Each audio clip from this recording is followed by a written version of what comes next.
หมอยสุงค่ะเมื่อในเป็นวันที่14เดือนธันวาคมที่11ปี2025เป็นวันศุกร์ในตอนในที่ว่าเนาะพี่น้องเฮาค่ะมารับถ่อมด้วยข่าวงาวจ่ายไต้ก่อหนึ่งลืมกักซ่อไว้ตีรถเครื่องแลถูกย่าเปิ้นมาลักเอารถเครื่องกว่าในออกป่นมาเมื่อวันที่5เดือนธันวาคมที่11ปี2025เข้ายามกลางวัน11โมงปลาย57มินิตนั่นค่ะตีว่างห้องคาตีหนึ่งอันมีไว้อยู่ที่ซอย7เส้นทางอารักษ์ สีพรมเจวิ่งเบิ่งใจดอนเก้งใหม่เนาะมีผู้ชายคนหนึ่งอายุอาซักเต็มมีอยู่ม30ปีปลายได้ไปเข้ามาที่ในวาง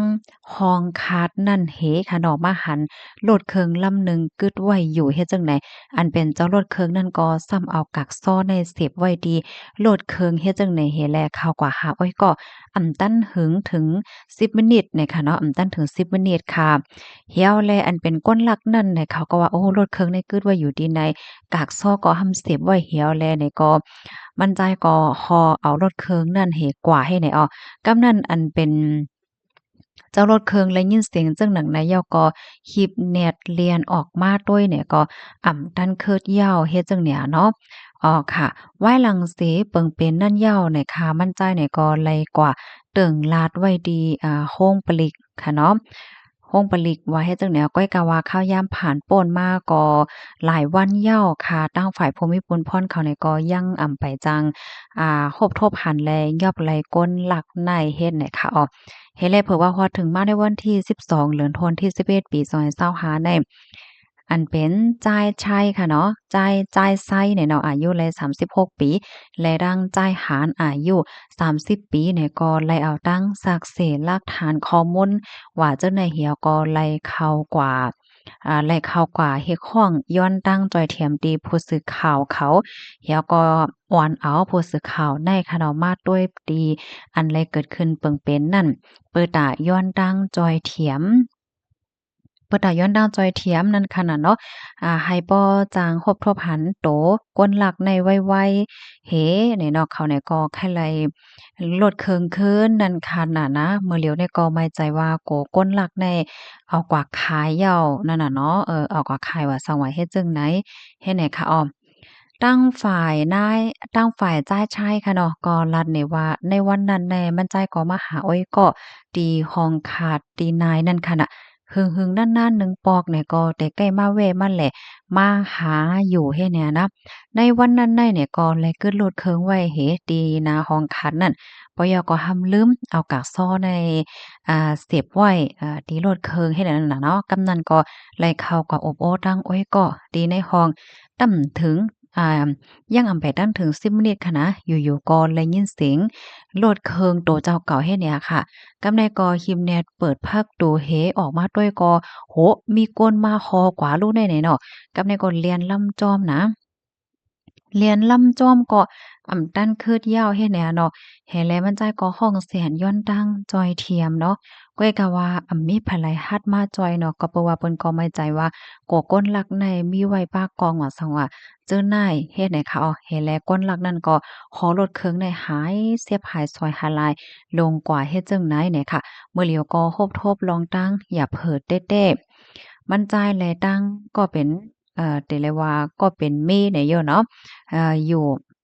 นั่นมีรถจ่ายเหย้าในคะเนาะขาสองก้อนเนี่ยก็มีรถเคิงจ่ายเหย้าเฮ็ดแลซ้ำเลยไปกว่าเหตุการณ์เนี่ยก็มันก็ซ้ำไกลนะเนี่ยค่ะเนาะแทงฝ่ายหนึ่งเนี่ยอันเป็นแม่นางก็ซ้ำเหตุการณ์กลางค่ำกลางคืนพองเฮ็ดเนี่ยเพราะว่าไปพอคืนกลางค่ำกลางคืนก็มันก็ซ้ำลีไม้ใจลีในนั้นค่ะน่ะเนาะ ก็นั้นแหละจ่ายชัยแต่ก็ว่าใครให้เอาเปิงเป็นลองอันที่มันใจโฮบทบหน่อยสิให้ก้นตั้งนำและฮับโฮแลจางและฟังสติกันอย่าไปลืมล่าๆหน่อยเนาะเอากักซ้อเสพไว้ดีลดเคิงได้ให้แลสติกันนำเสกำน่อยค่ะปยก็ใครตุย้อนให้ภูมิพลพรเขาจอมหาโตก้นหลักในมาเสกำเฮ็ดไหนโกก้นลักในหาหลายกว่าเหี่ยวก็ลอดกว่าเฮ็ดไหนค่ะเหี่ยวก็โกมันก็เฮ็ดดีก้นต่างก็ต่างก้นเทียงเฮ็ดไหนนั่นน่ะเหลือเสนั่นก็ขย้อนตั้งจอยเถียมถึงพี่น้องพี่ๆน้องๆโกก็โกก้นสังว่าฮบทบหันโลดเคิงเป็น Honda Wave ค่ะเนาะปาก50หมายเนี่ยเป็น1กอไก่ต่อเต่า 9712นครปฐมไหนเนาะสังว่าหันแม่นเพราะว่านี่จึงแค้นต่อจอยป่องเลี้ยงปันเสกามนะคะป่องเลี้ยงปันตี191นะคะว่านะให้ทางภูมิพลพรเขาว่าเฮ็ดจั่งหนังไหนนะคะนอกเหลือเสียในเหย้าไหนก็ขย้อนฝากถึงปันก้นที่อันอยู่จ้อมห้องขาดจ้อมว่าเนาะอันให้เอาอันเป็นกำว่าใหม่นอกเหลือเสียนั่นเนี่ยค่ะเนาะมันจ่ายเนี่ยก็แค่ย้อนฝากถึงก้นหลักแค่ฝากถึงก้นหลักว่าแค่นดอกเอารถเครื่องได้มาปั่นขึ้นเสกรรมก็เพราะว่ามันจ่ายก็จะเรียกว่าเป็นคนมีเงินมีคำอีหางนั่นน่ะเนาะหาเจ้ากินคำกาแห้งก็วัน3ปากโก้ย มื้อเหลียวเนี่ยมีรถแจ้ว่าอย่าเพิดนะนั่นน่ะเนาะย้อนไปว่ารถเครื่องในก็ได้เรียกว่าเป็นโคป่วยอำมวยหันคัดใจเก็บหอมตอมจุ้งเงินต้องเหี่ยวก็หามาซื้อมาไล่ให้ไหนก็เปิ้นนั่นแลแค้นดอกเอามาพันขึ้นเสกามให้ไหนค่ะตั้งฝ่ายจ่ายหารเนาะอันเป็นโอ๊ยก็จ่ายชัยก็ลัดว่าในวันนั้นแน่หันก้นหลักในค่ะนะหันไปกว่าไปมาหิ้มห้อมจื้อในเฮ็ดไหนมื้อกาก่อนป่นมาในต้อนยามหันและต้อนฮู้จักพอจ่ายก้นหลักในเสปอกเนี่ยค่ะคมบ่าถึงมื้อกาก่อนป่นมาตีห้องคาตีในก็มันต้อนยามเป็นเปิงเป็นจึงในเสปอกนั่นค่ะนะปอกกำในได้ก็เตเลยว่า เป็นเปิงเป็นตีอันหลีโตอกตกใจได้แต่ห่ำเป็นพ้องกลางวันหลงแทงเฮ็ดให้เขานะ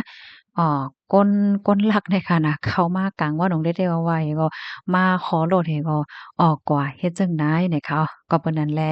ถ้าให้กูก็เอาเปิงเป็นได้เอาเป็นตอนสอนนี้ให้ได้ฟังสติกันนำเสกำเกี่ยวกับเลยลองลดเครื่องเสียมว่าโคของอันมีกาขันตัวเจ้าเก่า ไฮไลต์สติกันน้ำๆเนี่ยค่ะข้อมูลตอนในก็ค่ะเลยเปิงอิงมาที่ห้องการข่าวเกี้ยงใหม่ออกไว้เนี่ยค่ะเนาะหนังหือพี่ๆน้องๆเฮาค่ะบ่ได้ไลรับถอมไลรับโพจังไลฟังสติกันนั่นก็จอยกันสืบเป็นแพร่แชร์กว่าเสกรรมค่ะเนาะฝ่ายหนึ่งก็ให้สังว่าพี่น้องเฮาค่ะก็หลายดีหันรถเครื่องสังว่าให้ไหนก็ป้องเลี้ยงลาดไลเนี่ยค่ะเนาะดอกเทิงมื้อเหลียวก็ไปไล่ขึ้นรถเครื่องให้ไหนค่ะว่าแน่มื้อเหลียวเนี่ยก็มันไลสติแห้งหนาวค่ะเนาะ ลองเอากุญแจเอากักซ้อค่ะเนาะเสียไว้ที่รถเครื่องเฮ็ดให้ได้บางปอกเตว่นว่ามันเป็นในแว้งเป็นทางโยกนี่เนาะก้อยกะว่ากะปานมื้อเหลียวในจังหนังว่านั้นยาวค่ะเนาะสติไว้ในอีหลีหรือเซเปิ้นเนี่ยค่ะเอาค่ะยินจมูกก็ที่รับถอมปันแห้งค่ะย้อนให้อยู่เลยกินหวานและรอดเพศกันค่ะเนาะเหมือนสงค่ะ